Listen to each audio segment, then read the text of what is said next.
speak up against discrimination, harassment, and abuse. Stop, listen, and reassess if I'm told that my words or actions are harmful. And respect others, even if their sincere opinions are different from my own. And with that said, let's go ahead and jump into round 1 of Fortnite. See how our players are faring on the island.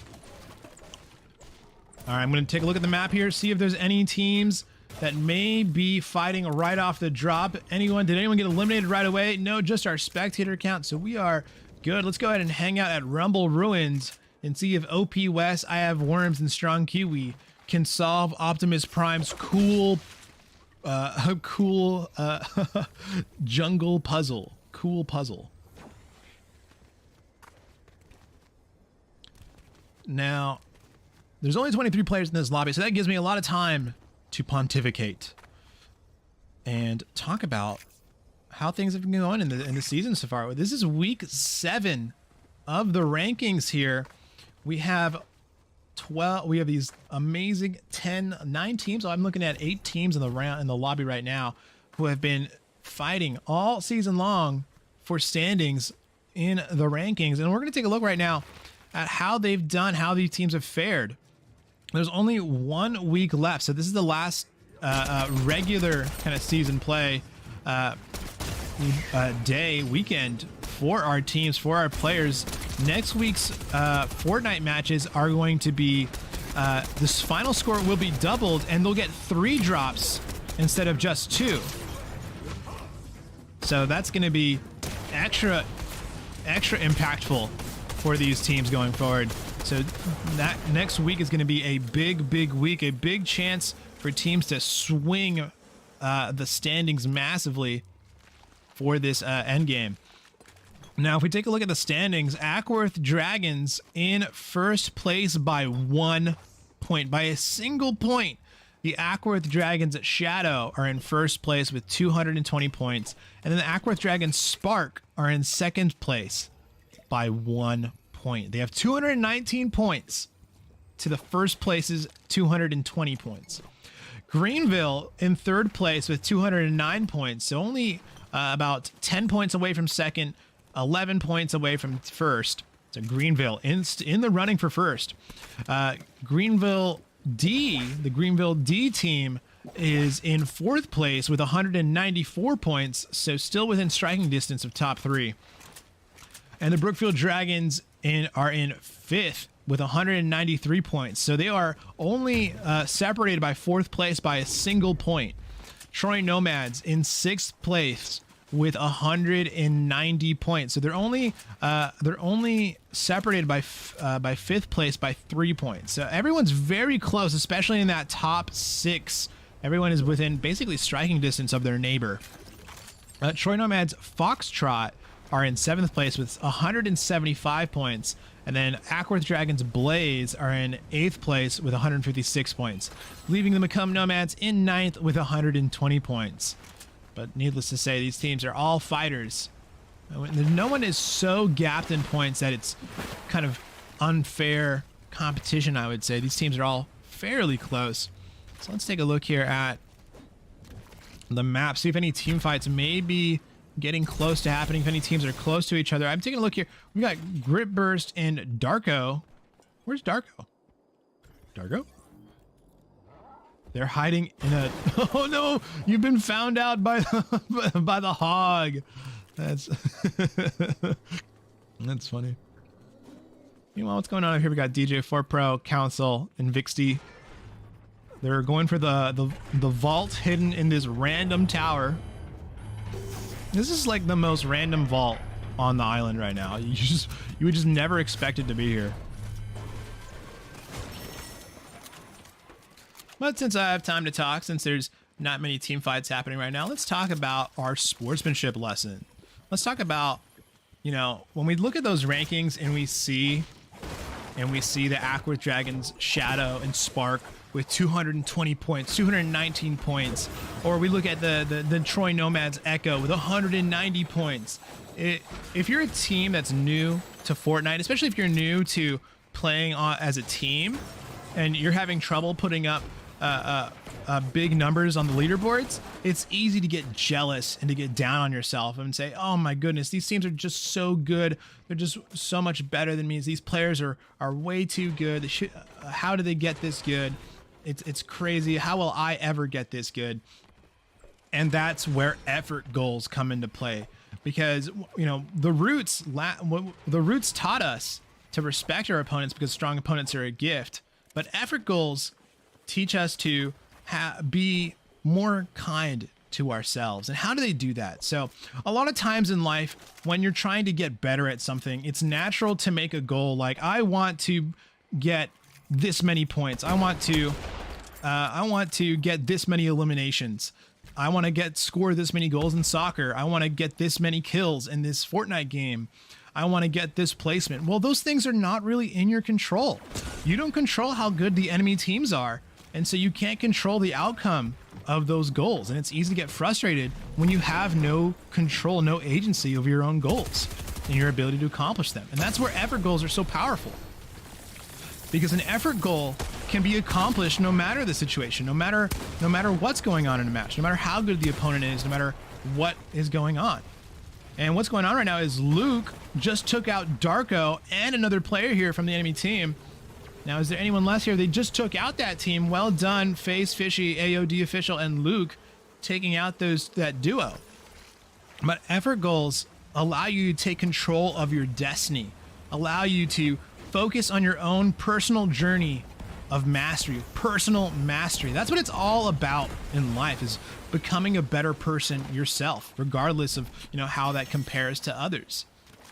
Because when you make your goals effort goals instead of outcome goals, what happens is, oh, you know what? I got 8th place in this Fortnite match and I didn't get any kills. That match was a failure. My goal was to get 5th place and get 3 kills. But that's out of your control. Instead, if you make that an effort goal and instead you focus on, all right, in this match, I want to call out enemy positions 3 times this match, and I want to take the high ground this many times, or I want to take or reconsider my positioning this many times. And that right there is focusing on things that you can control, your own effort that you put into each and every match, each and every practice. And when you focus on those effort goals, you are becoming a better player, but you're also changing the story that you tell yourself. You're making it so that, hey, I was successful in today's practice. I was successful in today's game. Today's game, I won today's game because I completed my effort goal. I got this much better. I put in this much effort to becoming a better player. And that's something that you can be proud of no matter what happens in that game, no matter what happens in that practice. And that is so incredibly powerful. That's such an important lesson to learn, because there's always a bigger fish. There's always going to be someone better. There's always going to be someone who's put in more time, more effort, more commitment, more focus than you have. And that's going to be a wall. But if you keep focusing on your personal mastery, on your personal efforts that you put in day after day, week after week, match after match, month after month, year after year, you are going to improve. And you're going to improve faster than the person who's focused on those short-term goals of getting, oh, I just want to get this many kills in a match. I just want to get this placement in a match. I mean, it's okay to have goals like that, because those are things that can feel really good, and it's easy to show off and say, hey, check this out. But those aren't the things that are going to make you a better player. The things that will make you a better player are those effort goals. And you can apply effort goals to anything in life, whether that's school, a job, a relationship with your friends, with your family. If you want to have more friends, you can put in an effort goal to, hey, I want to reach out and text people and just, ask them how their day is going this many times a week. Or if you want to, get better at school and you want to do better in class or on your test, or like, hey, as an effort goal, here's what I'm going to do. I'm just going to, for 5 minutes every day, I'm just going to sit down and do a practice test or something on this. Or whatever it is. Effort goals are so incredibly powerful because you can feel good no matter where you are at in life or on your journey for personal mastery. And I honestly, I think it's one of the most important lessons that we teach here at XP League. If I had to pick only one of the sportsmanship values to take with me, I think it'd be effort goals, because that is just the most powerful tool you can use. All right, enough about how you can be a better person and a better player at the same time. Let's go ahead and jump around the map and talk about these players and how amazing they've been all season. We're hanging out with EJ, Dead Rider, Enderman Gamer, and Yoking Place, and they are playing for, let me check out my claim sheet here, because I have that up to check on who is who. All right, claim sheet's done loading in. There we go. So EJ, now I know EJ plays for a Troy team. So are they are the Troy Nomads Echo. This is our Troy Nomads Echo team. And last week they managed to get a second place finish last week. So big ups to the Troy Nomads Echo. They're in 6th overall in the rankings, but that doesn't show the effort that they've put in to improve. We can see that they've put in the effort to improve, because look at that, they got a 2nd place finish last week, and so that just goes to show that you are improving. Your the time and effort that you put into yourself is worth it. Meanwhile, Strong Kiwi just took down Epics. Let's take a look. There's a team fight going on up here. It's Big Jackson. Strong Kiwi just took out Shakar. It's a Strong Kiwi taking out player after player. They've just taken down 2. OP West just took out Epic. Big Jackson here hoping to finish off the other member. Standing Mole now the only member left for their team. They have to take out OP West, but OP West had the ownership of that wall, so they were able to open up the wall and run into the box and blow them away with that shotgun blast. And both their teammates are still alive. They'll have to revive them, but that is a great outcome for OP West. I have Worms and Strong Kiwi, who are playing for the Brookfield Dragons, and they just took out Shakar and Jackson, and I think a couple other players for the Nakoma Nomads D. So well done, Brookfield Dragons. Brookfield Dragons last week, they had a 5th place finish, and then they had a 9th place finish. So they came in last in the 2nd round, and they came in 5th place in the 1st round. But look at this. Now they've already got some limbs under their belt. They've taken out a trio, and they are now absolutely stacked for the rest of the match. They have plenty of loot, healing, weapons. And let's take a look how they've been doing in the other match. So look at that. In week 5, they got a 4th place finish with 7 limbs, and then in the 2nd round of week 5, they had another 5th place finish with 8 limbs. So Brookfield Dragons have really been focusing on their mechanical skill and have improved a lot over the course of this season. They've really been holding their own and coming into their own. So well done, Brookfield Dragons. Your efforts are being rewarded. Meanwhile, Big Jackson here is going to have to put in some big effort to come back from this 2v1 disadvantage here. They've lost their teammates in Briston Gamerkin and Zero GMech, but nothing is impossible, especially when a 3rd party is on the way. There's another team on the horizon, maybe even a 4th team on the horizon, and Big Jackson's going to focus on getting their teammate up. They see this as an opportunity. Hey, the enemy team is busy focusing on the other teams in the vicinity. This is my opportunity to get my teammate back up and even give them the healing item so that they can stay healthy and alive as we run out of the storm. All right, here we are with OP West, and I have Worms again. I'd like to see it from the perspective of the other team, so I'm going to try and switch to them. OP West shooting down the tree so that they don't have that cover, so it's not blocking their sight line. AOD official and their teammates FaZe Fishy now have to deal with OP West, who dropped down on the ground. They get OP Worms. I have Worms down. I have Worms has been taken out of the fight. Nicely done. Now Luke Baduke is going to do their best here to regroup with their team, as they're going to have to take on... Is that another team in the distance? Yeah, that is. There's a 3rd team here.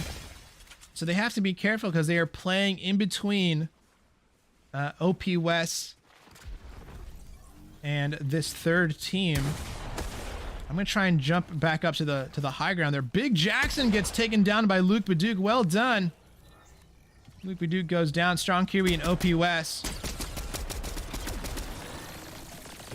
For the Brookfield Dragons, Brookfield Dragons have the high ground, and they're shooting down onto, let's see, Luke Baduk. Let me see if I can find them. Firing down on, is this Ackworth? I think this is Ackworth Dragons Blaze. They're shooting down on the Ackworth Dragons Blaze. And there was another team in purple nearby as well. Strong Carry and OP West. They know that they're down in numbers and that they can't force this fight.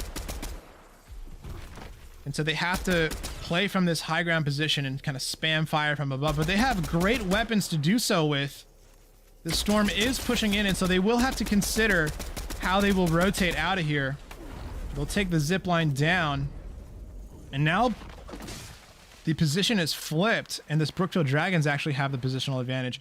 Meanwhile, if we take a look on the high ground, we see Elite Kobe Kid. We see, is that Tempest up there as well? I believe they play for Greenville. All Stars just took down OP West, and now Strong Kiwi is going to have to play as a solo here. Luke Baduk, AOD Official, and FaZe Fishy. Let's see if I can find who one of these players is. I know AOD Official. This is, yeah, Ackworth Dragon Spark. And I'm taking a look here. Yeah, up on the top high ground here, we have All Stars, Extreme Memer Jack, and Elite Kobe Kid. Hey, I love memes too. Any, what's up with that? Anybody seen that Skibbity toilet? Anyway, here's All Stars, and they've just jumped onto Strong Kiwi. Strong Kiwi goes out. So Brookfield Dragons, they go out in 6, but they've got a good amount of eliminations under their belt before being taken out. So nothing to be sad about over there in Brookfield. Good job, Brookfield Dragons.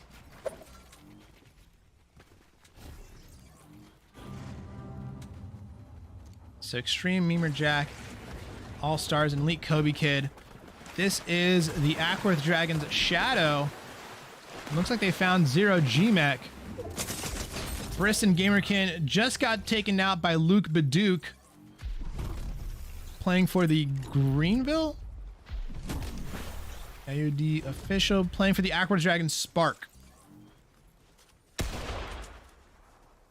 Here they got some eyes on some players that are running up the zip line towards the glacier. I think they broke the shields there. 4 teams remaining, 11 players in the lobby. I'm going to leave you guys with Luke Baduk, who I think is our kill leader, while I go and set the lobby for the second roundup. So have fun spectating these amazing players as they are making their way to the end game. All right, we'll go ahead. Actually, we'll stick here with Enderman Gamer and Yoking Place and EJ. All right, guys, I'll be right back in just a second while I get round 2 set up.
All right, thank you everybody for patiently waiting.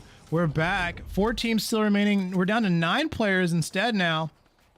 Let's take a look at the field. Right now we got DJ Fort Pro, Council 911, and they are running around the edge of Storm, using it as protection for themselves. AOD gets taken down.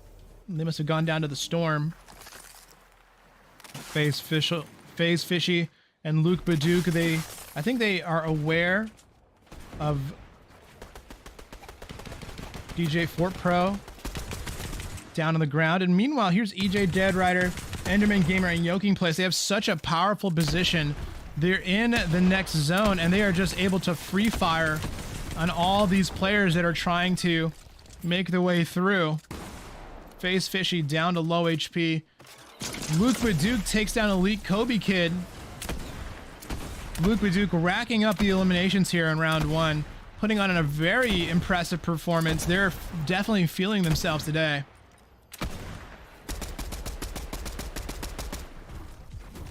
Luke Baduke with 7 eliminations already. There may be a solo, but they are absolutely a threat on this island.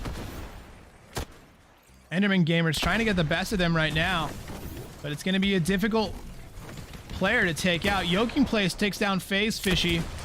Down to 3 teams remaining. EJ gets knocked by Luke. And Enderman Gamer gets knocked by Luke as well. Yoking Place is going to be the only one left. It's going to be a solo in Yoking Place. Or, I think, these Troy Nomads. Yoking Place, the last of the Troy Nomads. Luke Baduke on their tail. Now there's 5 players remaining, so Council 911 and DJ Fort Pro. Luke Baduke comes around the other side, using the mud to amazing effect, giving themselves so much speed. Luke Baduke with 10 eliminations, and they're about to make this happen. They've got DJ Fort Pro in their sights. Great build, great edit. The fluidity of movement and edit and mechanical skill that Luke Baduke is putting on display here, using that mud so beautifully, and wonderful edit to drop down and take DJ Fort Pro out. And the Kreuzberg finish. 12 eliminations. Yeah, Luke Baduke, you can definitely celebrate this time, because that was an amazing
right, everybody, here we are, round 2 of Fortnite Gold 245 EST. Let's take a look around the map here. We've got Strong Kiwi, Standing Mole, and Shakar right here over by, I think this is the Citadel. Grip Burst got knocked. What happened to Grip Burst? I think they just fell.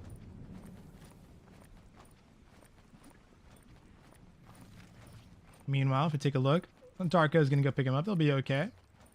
Then we've got Extreme Emer Jack, All Stars, Elite Kobe Kid on the north side. Looks like they have their favored rotation. Over here towards the middle, over by Rumble Rooms, you got Strong Kiwi, OP West, and I have Worms. AOD Official, Face Fishy, and then I'm trying to make out that other username behind, but it's hard to see. Then we've got Tempest. Is Tempest playing as a solo here? Indeed, it looks like Tempest is playing as a solo. That should make for an interesting result here, because Tempest has been a very strong player in these gold lobbies. They are known to put up some big numbers in terms of elims. Last week they had 9 elims and a first place finish in the first round, and then the second round they got I think it was a second place finish, but with 5 eliminations. And that has been something we kind of come to expect from Tempest, consistently putting up a relatively high eliminations numbers in these lobbies. So Tempest is definitely, even as a solo player, is going to be a force to be reckoned with here. So here, EJ Dead Rider, Enderman Gamer, Yoking Place, over by Steaming Springs. What is over here at Steamy Springs? Oh, I see. There's is it a flag capture? I'm not sure what to call it. A beacon area? I wouldn't call it a beacon. But either way, they've managed to capture this area. And with that, if there's any other players or enemies in the area, they'll have their positions exposed. And they also get some pretty decent loot. So they've gotten some okay loot here. They're up to full shields. Everyone's on their team. They've got some blue weapons mixed in with some green.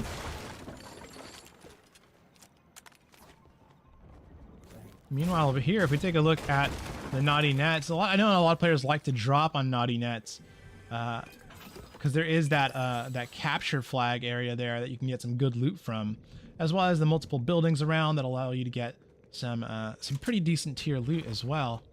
Big Jackson already with a purple SMG. Bursting Gamerkin, they've found themselves a boomerang. Very nice, some boomerang gameplay. You know, I haven't seen as much boomerang action as I was hoping for when Fortnite announced the boomerang was going to be coming. You know, I was hoping for some crazy boomerang plays to be happening, but it looks like it's just not that that impactful as a weapon. But I mean, I guess kind of makes sense, right? Because it's low damage and it takes a long time for you to get to use it again. So it has kind of you throw it and you have to wait for it to come all the way back. Oftentimes it's probably just better to use a gun. Although I bet there's some interesting and like unique or situational applications where that boomerang can be really effective. And I'd love to see that play out in some of these games. Look at that, there they are, showing off that boomerang for us.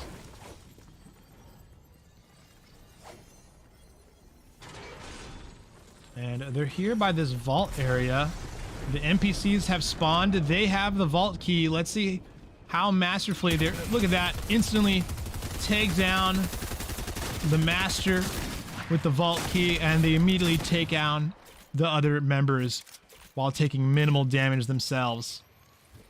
Is that a ray gun? What is that? That's new. That is a new thing in Fortnite. Tell me about this ray gun. Someone in the chat said, someone said in the coach Discord chat that the ray gun was OP. Well, I guess we'll have to see. I'm sure the platinum players will show us the ray gun and its full effect later today. Man, that just the sight of it has me quaking in my boots. Anyone who grew up with Call of Duty, specifically Call of Duty Zombies, when they hear the word ray gun, they think OP weapon for sure. So hopefully it's like that ray gun. Or maybe hopefully not. For the sake of the balance of the game. Alright, EJ, Dead Rider, Enderman, Yoking Place. They're just having fun. Meanwhile, Luke Baduke, Face Fishy, and AOD have made their way. Is this kind of Rumble Ruins? Yeah, this is like the southernmost tip of Rumble Ruins.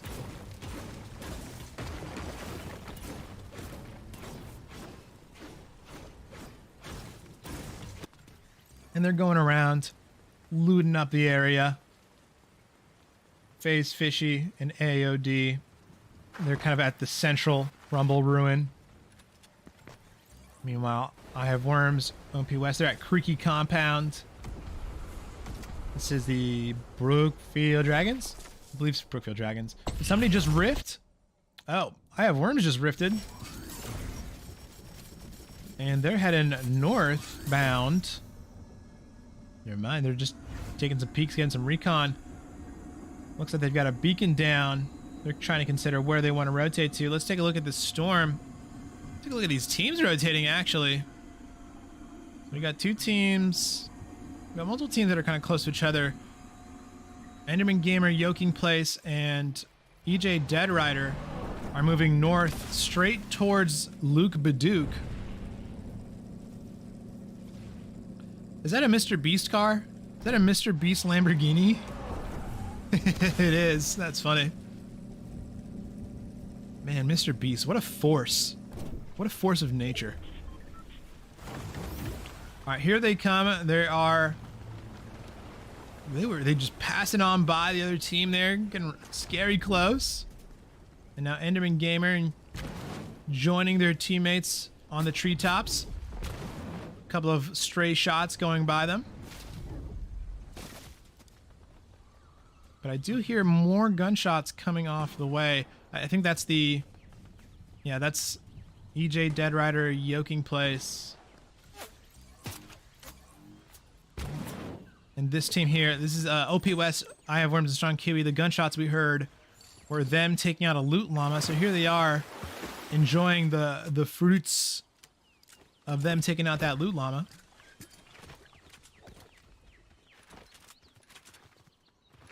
And it looks like they're not going to get jumped on here, but Tempest stalking this trio here of Zero G-Mech, Big Jackson, and Briston Gamerkin, considering whether this is a team fight they want to take. They are pretty much maxed out on materials here. They have no cover. If Big Jackson or Zero G-Mech just swivel their head just a little bit, Tempest will be found out. And Tempest doesn't have anything like a chug jug. They've got some slurp juices.